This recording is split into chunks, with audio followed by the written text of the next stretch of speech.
وسلم کا اتنا بڑا معجزہ موجود ہو، زندہ و جاوید معجزہ، اور ہم حضور سے عشق کا دعویٰ بھی کریں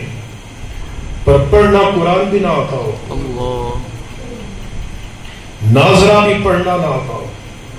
وہ قرآن جسے اللہ نے ہماری ہدایت کے لیے نازل کیا ہے تاکہ ہم اس میں تدبر کریں، غور و فکر کریں، اپنے نفس اور باطن کی اصلاح کریں اور اپنے مولا کے ساتھ اپنا تعلق استوار کریں، لِيَدَّبَّرُوا آیات، اس قرآن کو ہم نے ساری زندگی کھول کے ہی نہ دیکھا ہو جو اللہ نے ہماری ہدایت کے لیے ہمارے آخری نبی پہ نازل کیا ہے۔ کتنے ایسے ہیں جو صحیح طور پہ ناظرہ قرآن نہیں پڑھ سکتے؟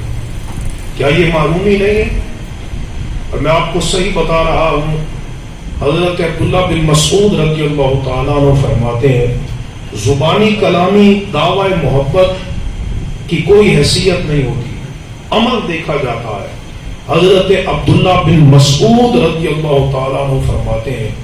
کہ نبی کریم علیہ السلام سے محبت کی پہلی علامت اور سچی علامت یہ ہے کہ من احب القرآن فقد احبہ، کہ جس نے قرآن سے محبت کی، جس نے قرآن کو سمجھ لیا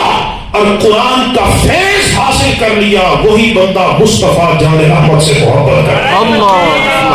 ہے۔ اصل جتنی دلچسپی نال اوے نے وہ گانا ہوئے، وہ بے حیائی کا منظر